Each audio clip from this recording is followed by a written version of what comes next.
Hello friends, welcome to Indian study पर आपका स्वागत है। दोस्तों, जैसा कि आप सभी लोग जानते हैं, डेली बेसिस पे मैं आपको UP triple S C PET के रिगार्डिंग मॉक टेस्ट प्रोवाइड करवा रहा हूं, जो कि आपके आने वाले एग्जाम के लिए बेहद इंपॉर्टेंट है ना। और आप सभी लोग जानते हैं कि 28 और 29 अक्टूबर को आपका एग्जाम भी है। अब आज आपका जो है वो 22 सितंबर हो चुका है। मुश्किल से आपके पास 40 दिन का समय बचा हुआ है, ताकि आप अच्छे से प्रिपरेशन जो है वो अपनी कर पाओ। बाकी आपकी इच्छा है, क्योंकि मैं डेली बेसिस पे प्रैक्टिस सेट प्रोवाइड करवा रहा हूँ और हर वीडियो में बोलता हूँ कि वीडियो अगर आपको अच्छी लगे तो 100 लाइक का टारगेट रख रहा हूँ मात्र। तो प्लीज़ दोस्तों, कंप्लीट कीजिए इस टारगेट को। पहला क्वेश्चन कि बुद्ध को परिनिर्वाण कहाँ प्राप्त हुआ। महात्मा बुद्ध आप सभी लोग जानते हैं, जो कि बौद्ध धर्म के संस्थापक रहे, है ना। और महात्मा बुद्ध को परिनिर्वाण कुशीनगर, जो कि उत्तर प्रदेश में स्थित है, वहां पर जो है वो प्राप्त हुआ, यानी कि दूसरा ऑप्शन करेक्ट हो जाएगा। महात्मा बुद्ध का जन्म लुम्बिनी, जो कि नेपाल में है, वहां हुआ था। ज्ञान प्राप्ति जो है वो ज्ञान की प्राप्ति बोध गया में हुई थी। बोध गया प्रेजेंट टाइम में बिहार में है। और प्रथम उपदेश जो है वो सारनाथ में दिया था उन्होंने, है ना। गुप्त वंश के बाद ईसा की 6ठी सदी के मध्य फिलिंदा ब्लैंक्स ने पंजाब पर वर्चस्व स्थापित किया। किसने? तो सही आंसर हो जाएगा आपका हूणों ने। चौथा ऑप्शन से यहाँ पर आपका बिल्कुल क्या हो जाएगा सर, करेक्ट हो जाएगा। ठीक है। नेक्स्ट क्वेश्चन दोस्तों आपके सामने। फिल इन द ब्लैंक्स निर्णायक था और इसने उत्तरी भारत में मुस्लिम प्रभुत्व की नींव रखी। तराइन का दूसरा युद्ध, जो कि 1192 में हुआ था पृथ्वीराज चौहान और मोहम्मद गौरी के मध्य। तो तराइन के इस युद्ध के बाद भारतीय इतिहास का निर्णायक युद्ध जो है वो माना जाता है। क्यों? क्योंकि इस युद्ध में मुस्लिमों की विजय हुई और राजपूतों की पराजय हुई। इस विजय के उपरांत उत्तरी भारत में मुस्लिम प्रभुत्व की नींव रखी गई।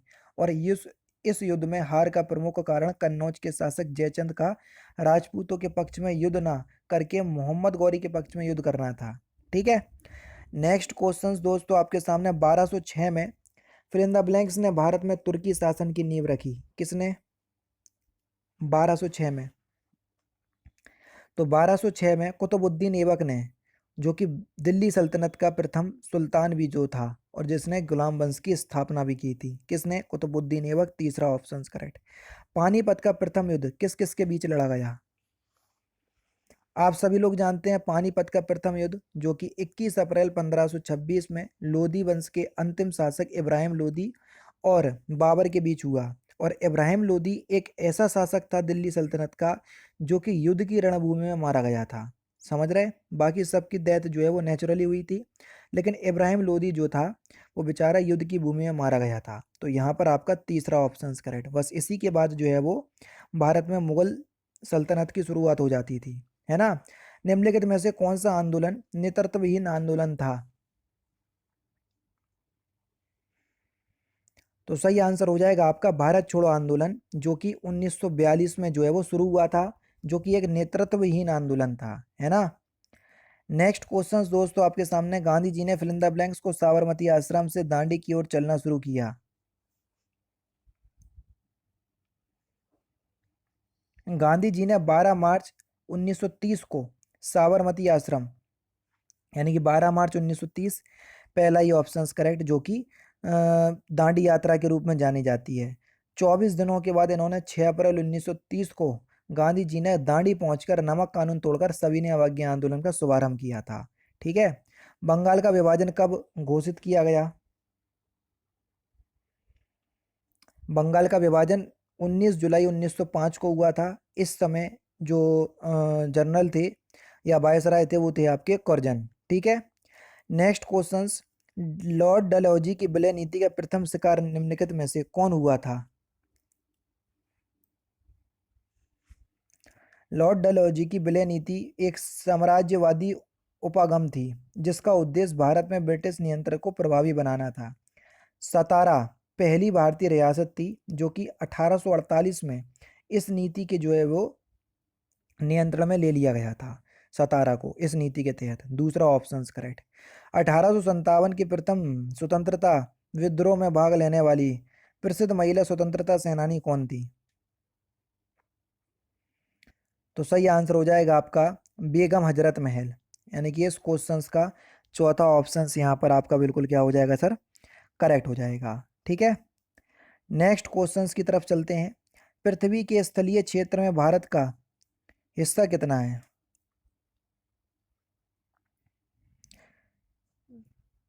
भारत का हिस्सा कितना है? 2.42%। यानी कि इस क्वेश्चंस का दूसरा ऑप्शन करेक्ट हो जाएगा। अगर भारत के क्षेत्रफल की बात करें 32,87,263, कई बार आपने पढ़ा भी होगा, है ना।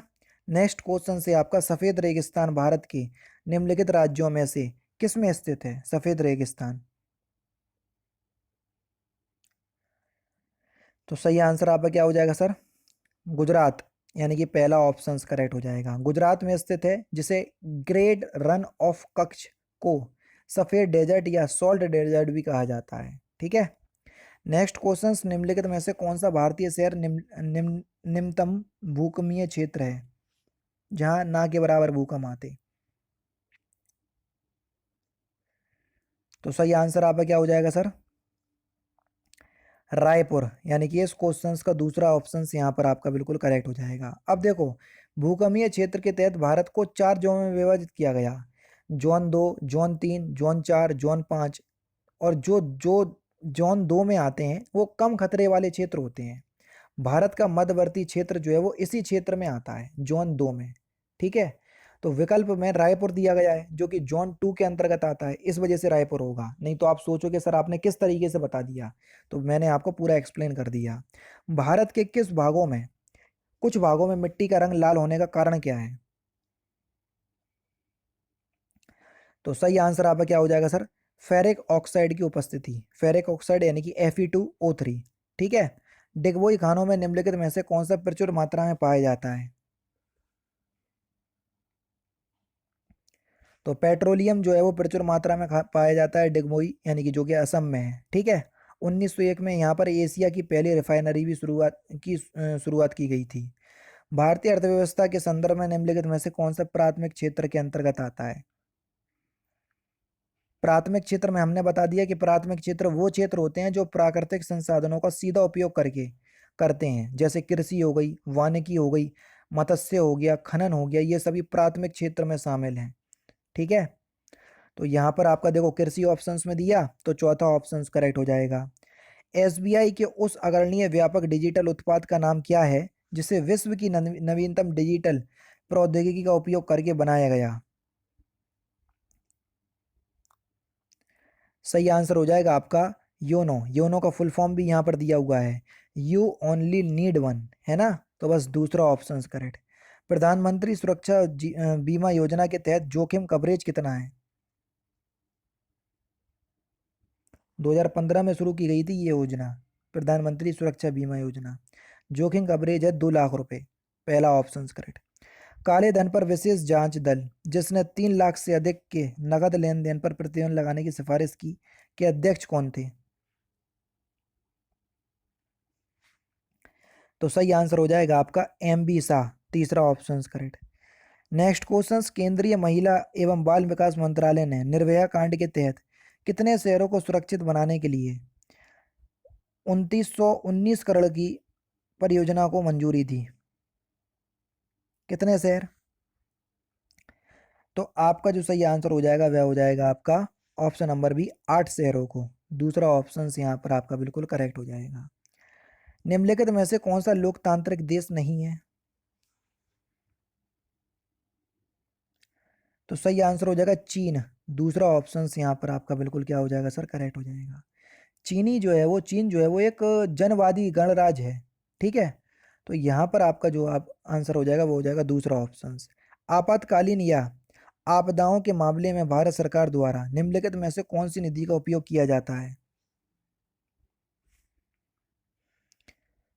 तो उस समय हम आकस्मिक निधि का प्रयोग करते हैं। ठीक है, पहला ऑप्शन करेक्ट हो जाएगा। आकस्मिक निधि का उल्लेख जो है वो संविधान के 267 अनुच्छेद में दिया गया है। राजनीतिक स्पेक्ट्रम के किस दल से क्रांतिकारी सोशलिस्ट पार्टी संबंधित हैं?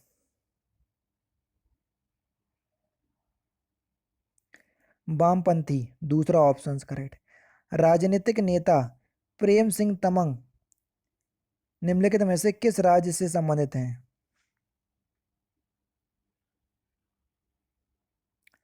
तो सही आंसर हो जाएगा आपका सिक्किम, दूसरा ऑप्शन करेक्ट हो जाएगा। ठीक है। लास्ट क्वेश्चंस के भारतीय संविधान में पहला संशोधन कब हुआ? तो इस क्वेश्चंस का आंसर आप मुझे कमेंट बॉक्स में बताएंगे। तो दोस्तों ये थे आपके इंपॉर्टेंट क्वेश्चंस जो कि आपके आने वाले exam UP triple S C PET के लिए बेहद इंपॉर्टेंट है। वीडियो अगर आपको अच्छी लगे तो प्लीज़ दोस्तों वीडियो को लाइक और शेयर जरूर कर दीजिएगा। बाकी यार फिर मिलते हैं नेक्स्ट क्लास में, नेक्स्ट सेशन में। जय हिंद और जय भारत।